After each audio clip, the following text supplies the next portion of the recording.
Welcome back to the podcast. MDV and I, we are on for a weekly episode. We are riffing. I've been on the road a ton. I did a HYROX.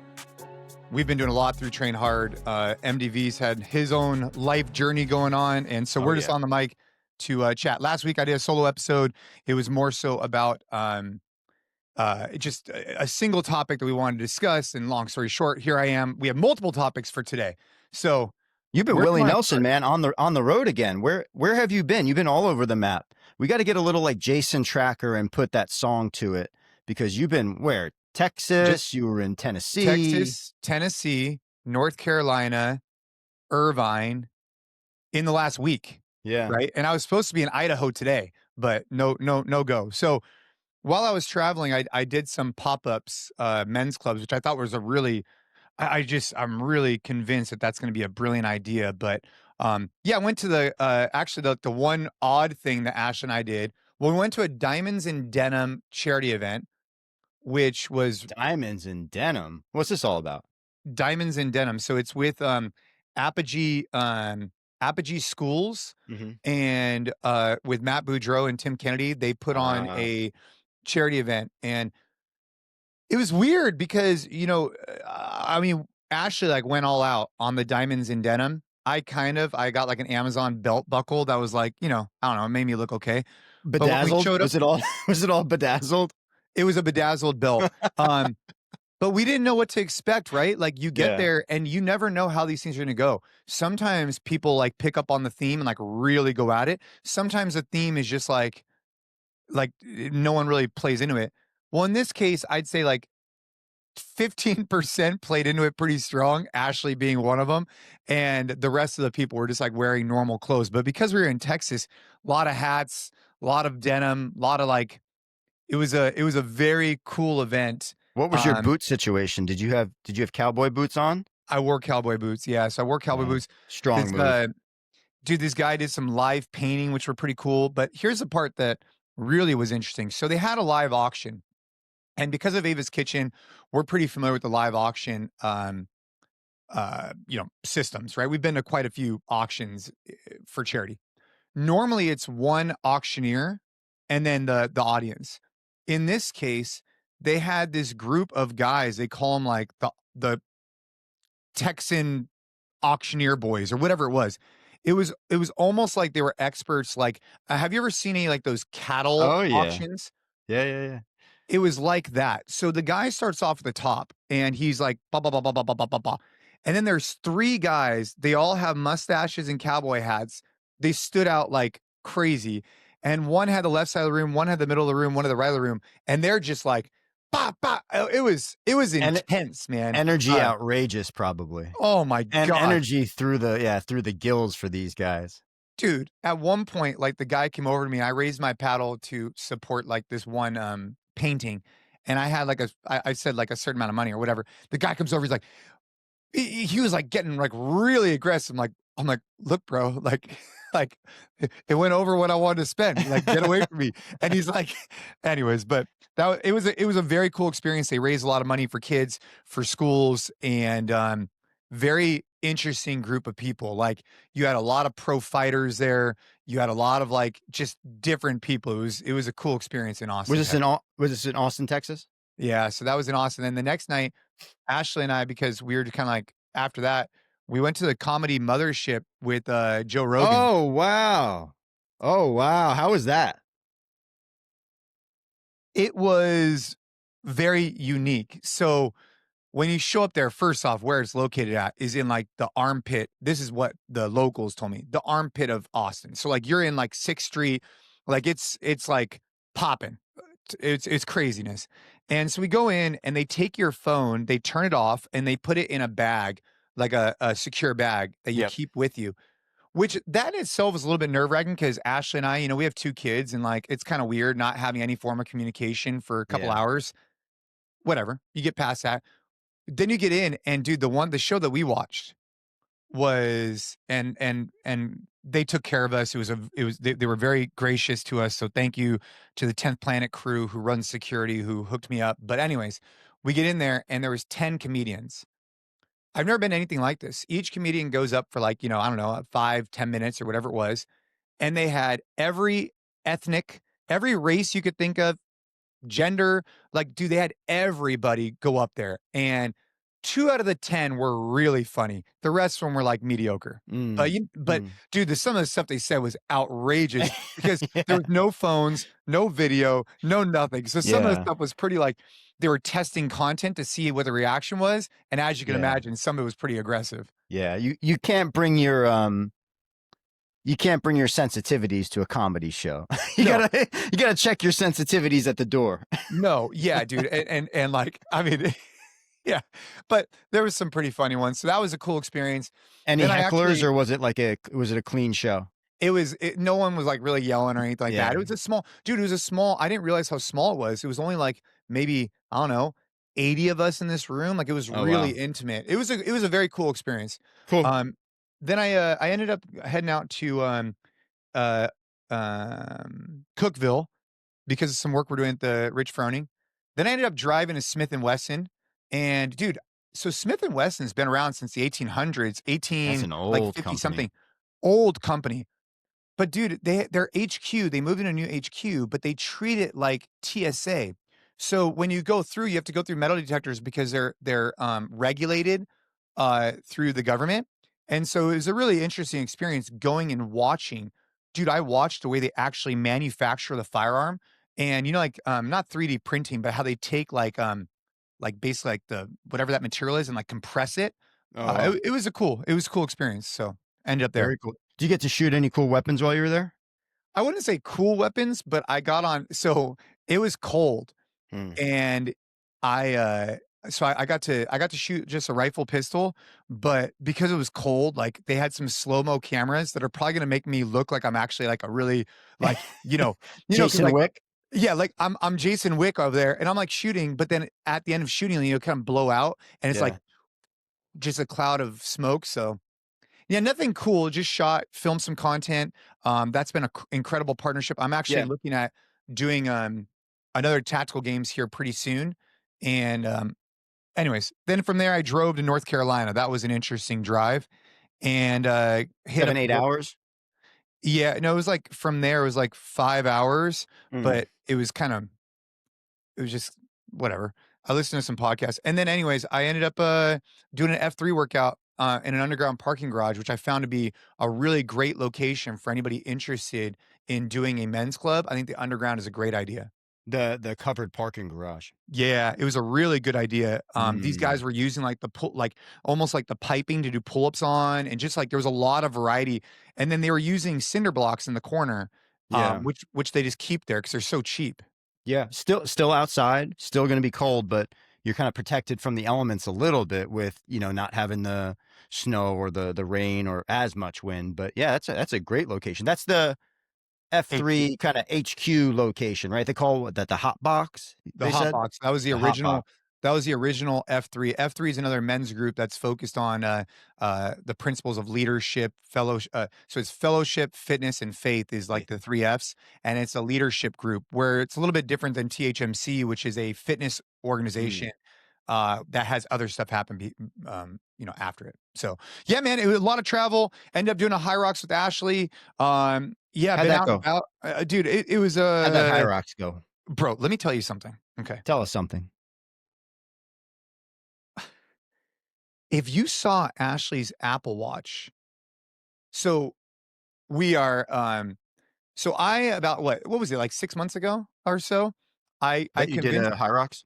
well, no, I did HYROX before with Gabe where we like Yeah. but 6 months or so ago, I reached out to a group of my friends and I said, "Hey, would you guys like to do a couples event at a HYROX?" HYROX is a 1,000-meter run station times 8. It takes most people about an hour and a half, give or take. And I got some group of friends to commit to it. So we had 8 of us, 4 couples do it. Um, Plus we knew a lot of other people that were there. I never thought I'd see Ashley do something like this, but when she finished, she said it was the hardest thing she's done physically, like in a workout. Wow. And to do that at 39, almost 40 years old, to accomplish the hardest thing you've ever done physically, aside from obviously like childbirth and all that kind of stuff, that's pretty cool. That's really Pretty cool, incredible. actually. Pretty incredible. Yeah, It's a lot of running. It's that's a dude, lot of running. I bro, think the running sneaks up on people. dude, 1,000 meters between the events is a lot of running. it's a lot of running, and it's not like you're on like some track. You know, you're on concrete in a Woo, you know like those in a joints. yeah. But I was wearing these new Puma shoes, dude, that had a carbon fiber plate in them. I mean, I was kind of like a kangaroo, bro. I mean, I'm telling you, just bing, bing, bing. But anyways, so we're sitting there and Puma coming in hot with the sponsorship for they Jason. did send me a pair Is of this on the shoes. hot stove right now? A No, Puma sponsorship thank you, coming? Puma, for sending me a pair of shoes. Thank you. So we're sitting there and we're in this corral, and there was about maybe 50 of us in this corral, and they send off every 10 minutes. They send 50 athletes, and they start basically at 6 a.m. or whatever it is until 11 p.m. 3 days in a row. I mean, it's craziness. I think Yeah, I heard Friday, 14,000 Saturday, people. Sunday was nonstop. Yeah, 14,000 people? I think Liz can look it up. I'm pretty sure it was 14,000 people competed in this Anaheim HYROX. I could be wrong. Wow. So Ash and I were competing in something called mixed doubles, and the weights they use are the male weights for the open division. So we're in this corral. There's like 50 of us, and she shows me her Apple Watch, and it starts off, and her heart rate's like at 70 beats a minute, like generally normal, give or take, in She's that chilling, yeah. whatever, right? And then the lady comes on, and she gives us the talk, right? And I had this talk in Dallas before, so I already heard the talk, but I like the talk. So this lady comes up. She's like, "All right, everybody, we're about to race. I need you to breathe in the good shit, breathe out the bad shit. Breathe in the good shit, breathe out the bad shit." And everybody's just sitting there vibing, feeling good, whatever. And all of a sudden, I look at her heart rate, and it goes from like 70 to 80 to 90 to then all of a sudden the countdown, like they have like a TV that says like 1 minute, 30 seconds, whatever. And they put on that John Cena intro music, you know, like that dun dun dun dun dun dun dun dun. And like they start like really pumping up the music, right? Yeah. And her heart rate jumps to 120 on her walk. Woo! I'm like, babe, I was like, you gotta, you gotta just take it easy. We're gonna Dude, be okay. And I'm in the same boat as Ashley. My heart rate always through the roof before events like this. so, anyways, we start at the end of the race, dude. So we get through it, and I could talk more about the actual race. But at the end of the race, we're sitting down. We're done. Everything's done. And she shows me her Apple metrics for an hour and 46 minutes. Right, her average heart rate, MDV. Her average heart rate for 1 hour and 46 minutes. What do you think? What do you think? Average for an hour and Mm, 46 minutes. You're gonna have downs and ups, right, 110. bro? 153. Oh, wow. That's operating at a pretty high heart rate for a long time. Dude, so it broke down like her zone 5, zone 4, zone 3, zone 2, and Mm. dude, so it just goes to show that she was really in that threshold. The way that she ran her race was she tried to prioritize the runs, which each run takes, 6 to 7 minutes depending on, Mm. I mean, really fast people are like 4 or 5 minutes, and then it goes like 6, 7, Mm. and and then the station, depending on the station, can take anywhere from, 2 minutes on some of 'em up to 4 or 5 minutes, depending on what the station is. So she would run pretty hard, and then essentially I would do the station, rinse and repeat for, an hour and 26 minutes. So Mm. shout out to Ashley, man. She was Yeah, when I shout saw out that heart rate, Ashley. dude, she must have been right there on that edge, you know? Well, I mean, it kind of makes sense. I think I shot a little low considering that the heart rate's going to be pretty high for the entire 1,000-meter run. And then it's still going to be pretty high if she's alternating in with repetition. So, I mean, I'm no doctor, but it seems like she operates at a high heart rate for a long time, which is a good thing. I think that that's a good thing that you can sustain that. So, shout For out sure. Ashley. Yeah, so she definitely held her own. She did her thing. I was proud of her. It was a great thing to do as a couple. Mm. I would encourage any couple to set the date, make the commitment, do the thing, and it will if nothing else, it's just something you can look back on and be like, "Hey, that was a cool experience." Like here we are 26 years, 25 years in our relationship, and we went and did something new together. Like that's cool. Did you I guys think have any couple squabbles during any of the exercises where it was like, Jason, pick up the ball? No, you'd think that, I think because I went into it, so my expectation was I was doing every station, all reps. Ashley jumped in a little bit here and there and did her thing, but because my expectation was that I was doing everything, there was never a moment where it's like it was more like I'd be on the run and I'd try and like be talking to her. She wouldn't talk to me. I'd be like, "Hey, so when we get in here, like, uh, do you want to do any reps?" She'd be like, and she just like look at me like and I'd be like, "All Good, right, dude. Good for her for hauling butt on the runs, man. The runs are yeah, really are really the big thing in those races. I think dude." that's where you can make up the most time. Yeah, the advice I gave to my friends, and I would say this for anybody who's interested in doing a HYROX in the future. I just said there was two things, two pieces of advice. Number one, do what you can to keep your heart rate under control the entire time. You're going to be overly stimulated. There's going to be a ton of music. There's going to be a ton of people. Ton of There's going to be a people. lot of activity going around everywhere around you, like everywhere. It's very overly stimulated. So do what you can on the run, do what you can on the stations just to keep your heart rate under control by having consistent breath work. I don't care the technique you use on the skier. I don't care the technique you use. Just try and stay calm. Okay. And number two is you got to have some type of carb.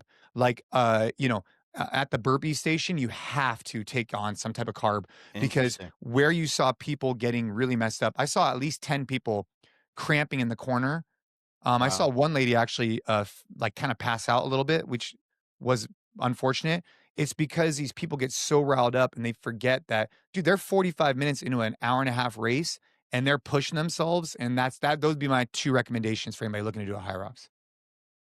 I'm interested because you've been to so many CrossFit events over the years, and now you've been to a couple of high rocks. Usually when you go to a CrossFit event, you can't walk more than a few feet without, getting stopped for pictures and stuff like that. But I would anticipate that a lot of people who have done these races have also had some experience in CrossFit. Maybe not everybody, but a large percentage. Are you getting stopped by people and, saying hello, hey, can I get a picture? Same kind of deal? Yeah. So I'd say based on my vantage point, it's about 50-50, maybe 40-60 of CrossFitters to runners, like Mm, give or take. Like, so the two demographics of people, and you can just see it in the body type MDV. So you're running, and granted, we were in the division that was like an open division mixed pairs. So this wasn't the pros division. In the pros, the body type even starts to lean out more. interesting. And what you'll find is you'll see runners' bodies, right? Taller guys, 6'2, 6'3, a little bit more slender, leaner women. And then in the open divisions, you'll just see more of a mix. But in general, the body types are like not as CrossFit ish, in particular for the women. Like you won't see as much bulk in the size. You'll see a kind of like a more runner, slender tone for both sexes. But many of the people come from like a CrossFit background. Mm, Many. So like when I'm running, yeah, I mean, it was definitely like it wasn't like I was at a CrossFit event where it was like yeah. crazy, crazy, but in general, and it was super cool, man. Like, dude, I Yeah. had a lot of people come up to me as I was running, saying some stuff about the men's club, whatnot, and then obviously the people the on the perimeter were just kind of shouting. You heard some good shouts, so it was inspiring, motivating, but it was definitely a melting pot of a lot of CrossFitters that are going into it now. Very, very cool. Yeah. Do you anticipate doing more of these in the future? You think it's going to be something, not that many more, or? No, so Ashley and I think, I just talked to her about this. She's not interested in doing it again unless they call it a relay. So each group does two segments, which is like really low key, dude. I mean, imagine like you and like four people split up eight things. But she would rather be outside. So I think the next thing I'm gonna do is I'm gonna find a peak to climb and we're gonna climb a peak. So like something like a day peak, like 18 hours, 12 hours. So if someone has a recommendation, hit me up. But that's my next thing with her is like pick a peak, start and just accomplish the task. And for me personally, yeah, this year, 2026, I want to do a tactical games and maybe another jujitsu tournament, but definitely a tactical games. So Nice, that's nice. on my list. Yeah. No firm plans to do like the ADCC trials or anything like that. Well, no, because, I got word that, I'm gonna be getting a promotion here pretty soon. So Ooh. with that being said, I don't have the promotion yet. So I got word that I am. And so anytime you get a belt promotion, takes a little bit of time to kind of settle into that promotion, right? Because it's daunting alone to compete. And then when you're newer at a belt, it's a whole different ball game. Yeah, Yeah. when you come in as a newly minted whatever belt into the new division, and then you have people who have been that level belt there for 4, 5, 6 years or whatever it is. There can be some large gaps in the skill differences between the different, whether it's brown belts, blue belts, black belts, purple belts. Yeah, there's a spectrum to everything, right? Dude, a total spectrum to everything. And just when you think like in jujitsu, jujitsu teaches a lot. I would highly recommend it. I'm trying to get Rich Froning to do it. That's what I was convincing him in Cookville to do, but we'll see. I think everybody should test it out.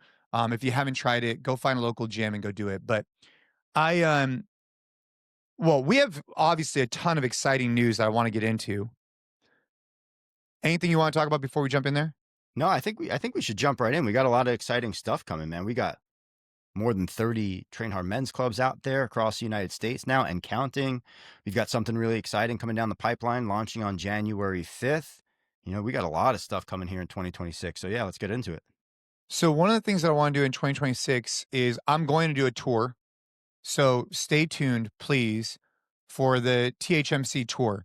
I'm going to tow a trailer behind my truck and I'm going to go somewhere. I don't know where I'm going to go exactly, but I'm going to do a tour. And the reason why I think this is so important is I was in Irvine. I put out a message on Instagram. We got 40 guys that show up in a parking lot.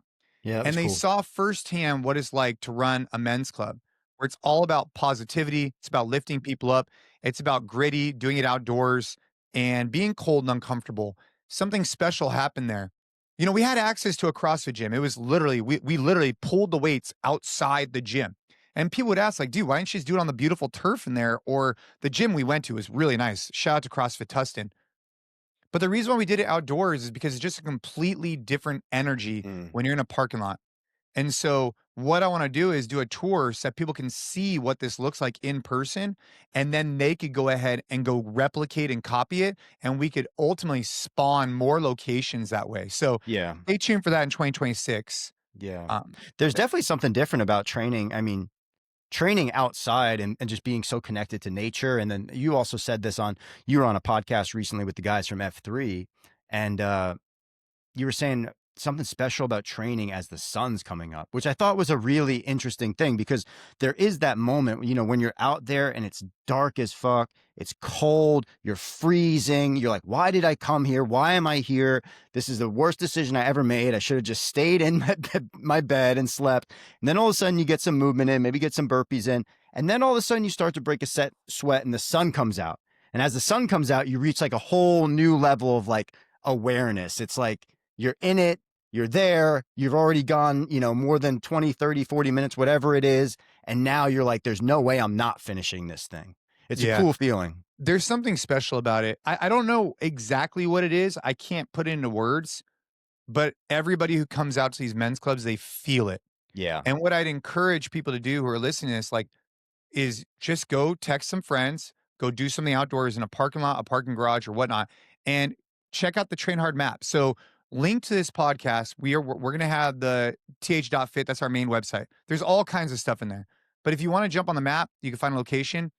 You could also join on our Thursday morning 6 a.m. Pacific time calls. These calls are so awesome. This week, we have two very, very cool speakers. Both of them are doctors, just in completely different fields. One of them's a dentist, one of them's an MD. And I think that they're going to have incredible light to shine on just like lifting us up and firing us up for the day. So make sure to check out the Thursday morning calls, check out the map. But let's talk about January 5th. We are doing a shoulder to shoulder fitness challenge at Train Hard. It is completely free. Free. It is going to be available on our Train Hard app. There will be no fee associated with this because we are trying to get as many men to either join who are already on the path or to get back on the path. If you've been debating about getting back on the path and you listen to this podcast, you're like, dude, I like the whatever, but I've been kind of off the path. Now is your moment. Consider this a sign.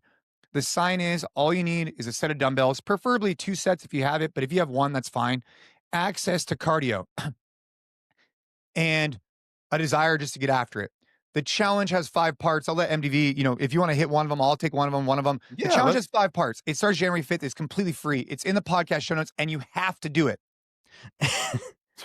Well, You have to go on that tour now that you put it out there. That's like, you already put this out on the airways. No, You got to go on the I'm tour. doing the tour. I'm doing Yeah, it. the tour. The tour has been announced, everybody. But let's talk about the shoulder to shoulder challenge. It's going to be a 45-day fitness and lifestyle challenge. And we took a lot of care in putting these 45 days of workouts together. The 45 days of workouts with just a single pair of moderate dumbbells. You know, if you've been out there and you've been training, I think a pair of like 45s or 50s around that range is a really good pair of dumbbells for this challenge. It's enough weight that during some of the conditioning efforts, what involves the movements where you're going to be moving that for reps, you're going to really feel it. And then when we slow it down with some of the tempo stuff, you're going to really get a nice stimulus from this. But 45 days, you got 5 training days a week. There's a mix of cross training workouts, bodybuilding workouts, long cardio workouts. And then we got Saturday brotherhood workouts, which are going to be amazing. Going to be partnering up or doing that with a training partner. And then across the 45 days, you know, these workouts are really going to elicit a good stimulus for you. You can really make some changes. But we also put in a strength cycle for 6 weeks of this challenge where you have access to a free strength cycle for your back squat, your deadlift, and your strict pull-up. And dude, those 3 movements stacked up for 6 weeks of work, plus crazy with these dumbbell workouts with that stimulus that you're going to get across those 3 types of workouts is amazing. So anybody can do this. You can use a pair of lighter dumbbells and you can get a great stimulus, get a great workout. You could use pairs heavier dumbbells. But across this challenge, we're going to ask 5 things of you. The first thing we're going to ask is that you follow the 45-day track as closely as you can to do these workouts every day as you go across the challenge. Part of the challenge also is going to be when you're waking up. Jason does this with his Bible coffee burpees every morning. You're going to get 45 of our TH burpee in every day within about 45 minutes of waking up. We want you to do something early that makes you a little bit maybe uncomfortable, but gets you going. And then realizing that across this challenge, the consistency of effort of waking up, doing those 45 movements or 45 reps is going to help you a whole lot. It's just one of those things. It's a constant reminder that you're in this challenge and you're doing something for yourself and for your brothers. And then Jason, we got a few others. We got cutting the crutch. If you want to talk about that. Yeah, just real quick on the burpees, you know, like I was actually talking to a gentleman from F3 about this. It's not so much doing 45 burpees, right? Like I do 45 burpees daily in all different fashions. Yeah. Sometimes I do, you know, different versions, just like it almost looks more like flow stretching sometimes. Yeah, like a little good morning and then a sprawl Yeah, just like down and all kinds of weird stuff, right? yeah. But it's the fact that at some point in these 45 days, this is going to happen to me, it's going to happen to you. I'm going to be traveling with my wife. I'm going to be somewhere and I am not going to want to do 45 burpees. No, it's going to be the last thing I want to do. And I've been doing burpees every day for a very long time. But there's days where I don't want to do anything. But 45 is a commitment, right? It's going to require you to wake up 5-10 minutes earlier. It's going to require you to move your body. And I'm telling you, on that day where you do not want to do it, you went out to Vegas, you stayed up all night, the next morning, Maybe saw Pitbull. Yeah, you saw Pitbull. This is me. I've raised my hand and you don't want to do it. But then you're like, bro, I made a commitment to myself. I made a commitment to this challenge and all of the guys that I'm doing this with, I'm going to go do it. Then you do it. When you come out the other side of that, you feel so better. Accomplished because you chose the tough path. You chose the not easy way. So 45 burpees. Yep. We talk about this idea of cutting the crutch, and everyone, I shouldn't say everyone, but in general, this crutch is something that's not serving you well. And that could be a lot of things. It could be nicotine. It could be, in Frank's case from F3, it was like excessive amounts of desserts. It could be alcohol for many men. It could be porn addiction. You know, you name it. There's crutches that men have where these are things that you know aren't serving you, but you haven't decided to take them out, right? And the whole idea is like, and I was talking about this on the podcast, I don't want anything to own me, meaning I don't want this crutch to tell me that I have to do it, right? Like I don't want something in my life to control me. I want to be able to control it. And by removing the crutch for 45 days, it allows you to control it. I'm not saying that you shouldn't go out with your wife and go have wine tasting or do things. No problem. but you should be able to take it out for a period of time and then reintroduce it in an intentional way where it doesn't control you, you're controlling it, and it's intentional. So that's the whole idea of removing the crutch, whatever that thing is for you. Yeah. It's a good opportunity to look in the mirror too. I think that this one, of all the different elements of the challenge, so far we've listed off, you have the 45-day workout plan. You got the 45 burpees a day, train hard burpees a day for 45 days. That ends up being 2,025 burpees, which is kind of crazy that, that's probably more burpees than a lot of people have done in their life that you're going to do across this challenge. And then cutting the crutch is the one that I think, allows you to really dive in, and maybe it can be something personal for you and something that you're not super proud of. And it doesn't need to be, super hardcore. Like, it doesn't need to be like you're quitting 10 things. Just pick one thing. Pick one thing that you think is holding you back a little bit. It could be something like, I want to stop the late night snacking. It can be something along the lines of, hey, I want to reduce the amount of times I'm spending money on DoorDash. It can be those things too. And I think that there's a lot of power in those, because you're allowing yourself to tap into some micro adversity and to forego something that's comfortable for you for 45 days. And I think you put it really nicely, to exert the control over it and not let it control you. So cutting the crutch, I think, is a great addition to this challenge. Yeah. I agree. I think it's going to be a really major part when people look back on the challenge and be like, hey, what did I get out of it? I got some Yeah. good workouts. I did this, but hey, removing that for 45 days really taught me when I really needed it, when I didn't, et cetera.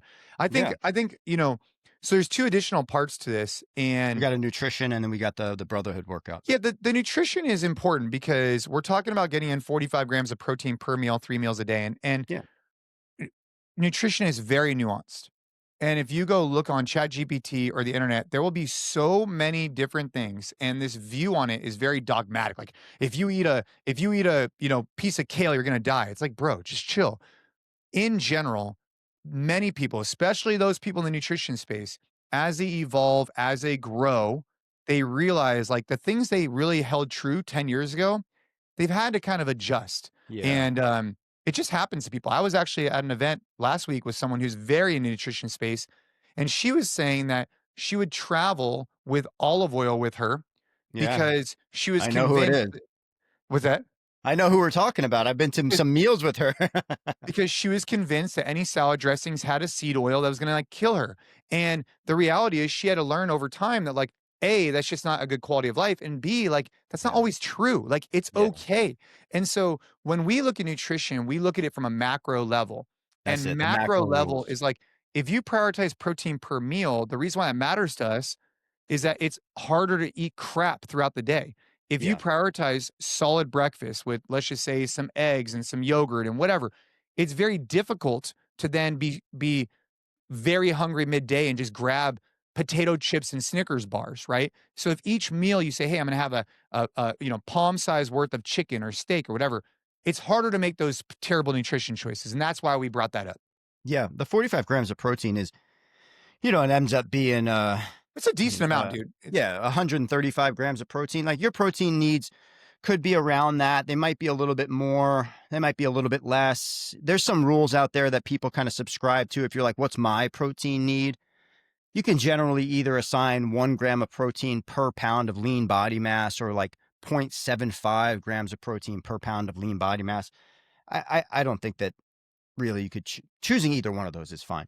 But you hit the nail on the head. And the other thing with nutrition overall is the micro rules, they don't really end up mattering as much as these macro concepts of making sure that you're getting your protein in. It's a main macronutrient. It's obviously really good to support lean muscle tissue. It's essential for recovery. Your body needs it, and especially if you're going to be doing this kind of training with us at Train Hard.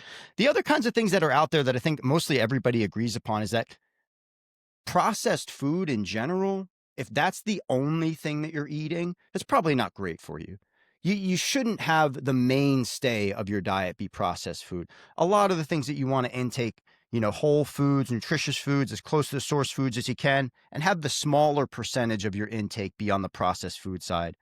And I think that, like, if you just followed those two rules and you were really good about not going crazy at night and not overly snacking, I think for the most part, you'd be able to develop a really nice lean physique that would support the activity that you want to do. And that's the goal with nutrition, right? Unless you have some sort of specific, hey, I need to be on stage to be a bodybuilder, or hey, I need to have a certain type of nutrition to support this extra additional work that I do or the sport that I play. But if you're an average guy or girl out there, but guys here, we're talking mostly men, you're going to work and you don't have a super intensive like labor job and you're working out, 3, 4 times a week. I think that those rules really serve you well. Yeah, and been doing this a long time.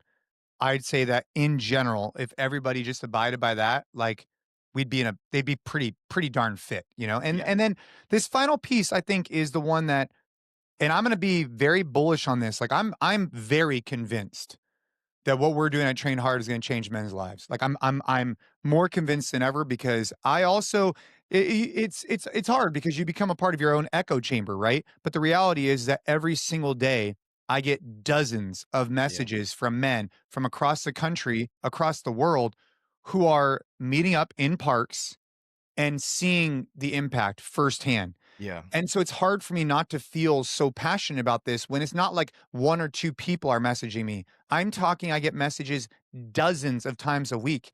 And I know that what we're missing as a society for most men most of the time is we lack the sense of doing things shoulder to shoulder. Yeah. I was just going We to have ask, what does shoulder to shoulder mean to you? What does that mean to you in terms of not only like this challenge, but what we're doing with Train Hard? I mean, like, when you think about the best saying, and I know we've talked about this before, but like men make, friends shoulder to shoulder, women make them face to face. I think that Mm, really hits home. And mm, obviously there's exceptions to the rule, but in yeah. general, right? Women, and I see this with my son. I see this with like it's hard for me to sit down we sit at the dinner table every night. I'm not going to have as good of a conversation with him just sitting there across the table as we would when we're working out and we're chatting, Yeah. when we're on a walk and we're chatting. We're doing something together. We have a mission that we're trying to accomplish. And again, that's my own perspective. What shoulder to shoulder means to me is that men, I think, need to feel like they're on a journey, like they're accomplishing something. And when you Something do that hard. together, then that bond starts to create. And you see this in jujitsu, you see this even in CrossFit. Yeah. You see this anytime you do something hard. And what it also does is when you find a group of 100 guys in a parking lot at 6 a.m., it starts to identify who are the people in this world that are willing to sacrifice their morning and their evening to show up to be a better version of themselves. Yeah. And so it self-selects guys who are ready to go shoulder to shoulder to pull each other up, and that is what we're trying to build here at Train Hard. And I Mm. think that there's no substitute, no other option. I think fitness is the best tool to connect like-minded guys, because after that, that's where everything kind of starts to open up. Yeah. We saw this for so many years in the work that we did as, CrossFit trainers, CrossFit coaches, CrossFit gym owners. Um, and the barriers that can be broken down, and obviously now as running Train Hard, and you've been running the Train Hard men's club in Los Gatos now for 2, 3 years, coming up on maybe close to 3 years of doing it, which is kind of crazy. um and just seeing how that club grew from 5 or 7 guys that you took out on a ruck one day, because the traditional men's club that was meeting at your kid's school was more so just they were having conversation but eating pizza and sipping some beers. And um, now you got close to 100 guys showing up in a parking lot. You got co-captains who are stepping up to run the workouts when you might be have an obligation. You got other clubs that have spawned out of your club locally, which is incredible. And it's really cool to see. It's really cool to see. And I think that in particular for men, and we've seen this, like we said, through some of the other stuff that we've done, but with Train Hard, what we're seeing is that those guys are showing up and then holding each other accountable to show up for weeks to come. Yep. That's the accountability. They're accountable to the group, the us, not I type of mentality, which is cool. Yeah, I mean, that's the whole vision of this. The whole vision is to build this mission. I mean, we are gonna have thousands of men's clubs Yeah, around it's the coming. It's country coming. in the next 2 years. Thousands. Like, it is gonna spawn, and what I hope is that as it grows, that I could literally my only goal is to make sure that we shepherd this or guide it in a direction where it's positivity all the time, Yeah. non-negotiable. We're here to pull men up and be a positive experience for their day. Yeah. And that's why I'm so gung ho on like doing road trip because I want to show people firsthand, like, bro, this is what we're trying to do. Like, you can get beat down and other stuff. You could get, you have this, but if you want to show up here in this parking lot, I'm just stoked that you're here. And Yeah. I think that if they could see that, we could start to create this ripple effect that starts to open up thousands of locations with other captains who feel the same way. Yeah. And yeah, we're just in the beginning of all of it. 33 clubs right now. We got 2 overseas, which is pretty cool. I get on the phone with every captain that comes on. I've talked to every one of them, Yeah. and I will continue to do that. And so if you're interested in starting a men's club, do it. Just do it. Go text friends, do it. Do it for 3, 4 weeks, and then hit up our website and let me know. And we'll have a conversation about becoming a captain and being on there as official THMC clubs. It's just the beginning of something really special. And this challenge is a great way to get more guys involved with what we're doing. Yeah. Yeah. Share with a friend. The challenge and the virtual calls, obviously the men's clubs that are happening on the weekends all over the US now and a couple overseas. If we have one near your area, go check it out. Like Jason said, if you're really called to this, if you want to do this, if you're rooted in your local community and you want to get out there and pull some guys together, get it going for 2 or 3 weeks, do a simple workout. Do burpees on the minute, do some shuttle sprints, do some squats, do some push-ups. It doesn't need to be something that's overly complicated. And the other thing that I'm so impressed by, man, and if this is growing well too, is those Thursday 6 a.m. virtual men's clubs calls. Now we got close to 77, 80 people on there regularly. Started off with, some less than that, but now, getting the numbers up there and, just that community vibe that's there and everybody listening and being positive and then hearing the stories from other guys about things. There was a meeting last week that I was able to be a part of that, really hit home the message that Matt shared. And Matt's from North Carolina, I believe. And he was sharing a little bit about his journey with his relationship with his dad and in how he's thinking about his relationship now with his sons. And it's really great to hear, there's thousands and thousands of books out there, thousands of experts, gurus, all this kind of stuff. And yeah, you should go pursue all that. But then just listening to somebody who's lived experiences that are close to yours, Dude. and thinking about how you could either learn from that or you could take what he's saying and look at how you could implement it in your life. I thought it was really powerful. And I'm going to say, if you're out there right now and you're somebody who's looking for a forum to just sit and listen, 6 a.m. Thursday mornings. You can find the link on our website. The virtual men's clubs have been great. Those meetings are never recorded. You can have your camera on. We love that. If you want to have your camera off, that's fine too. But, showing up to that, I think there's going to be 100 guys in that room pretty soon. Oh yeah, I agree. And for more information on that, the vision for those weekly calls, I've had this vision for a few years. I've wanted to do this. And then just one day I'm like, I'm doing it. I'm doing it. I'm doing it. Like I'm just Yeah, gonna do it. start. And we're gonna figure it out. And now the way that the strategy we is 30 minutes. We bring on in general 2 different speakers. These are not professional speakers. For example, this week we're gonna have a dentist and a doctor. And the reason why I was inspired to get these guys on is because of emails that I exchange with these guys on a regular basis. And I think there's an interesting story. I think there's an Yeah. interesting take on something. The reason why we had Matt on is because he drove me in North Carolina out of the kindness of his heart, just met me at an F3 workout. We ended up hitting it off and hanging out, and he had been on the calls, and he was just very gracious with his time. And so I was like, bro, just jump on, and I'd love for you to share something that's on your mind. He And was he talked great. about this idea of how he had carried a heavy weight his whole life in regards to his dad, and he was waiting for his dad to come and tell him, like, I'm sorry. And what Matt realized is like that was never going to happen. Yeah, And it's so not in he his took the control. initiative and went and spoke to his dad, and he felt like it was taking a rucksack off. Like he felt his whole life he was waiting for this moment that this guy was going to talk to him. And he realized that wasn't going to happen. So Wow. he wanted to take responsibility and go do it. That was just an example where we're sitting in a car and he just started talking about some of this stuff. I'm like, bro, you got to share this with as many men as possible. This week will be the same, and the week after, and the week after, and the week after. We're on week, like, I want to say 11 or 12, and I don't have any plans to stop these. We will not be doing one on Christmas Day. Yeah.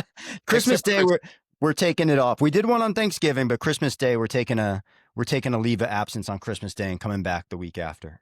Yeah, that is true. So Yeah. nothing on Christmas, but yeah. So check out the podcast show notes. Yep. We'll make sure that we have the link to the virtual calls. We have the link to the shoulder to shoulder challenge. If you go on the shoulder to shoulder challenge, here's a simple ask. Forward it to a few of your friends and be like, guys, look, this is a free challenge. It's dumbbell only. Let's do this together. And then if they have friends, tell them to share this with some friends. Like, you want the best Christmas gift for your friend who's in a funk? Give them this. Yeah. Right? Give them this and be like, bro, you need this. 45 days, join me and do this together. So, and if you're worried about losing your gains across these 45 days because maybe you're stepping out of your normal program, I don't think you're going to lose a step at all. I think you can go really, really hard on these workouts if you want. You can also take them a little bit easier. They're very adjustable, but incorporating that strength cycle, you could focus on those 3 movements there. It's optional, but back squat, deadlift, strict pull up, you can come out of this thing looking and feeling like like a beast for sure. If you followed the strength cycle.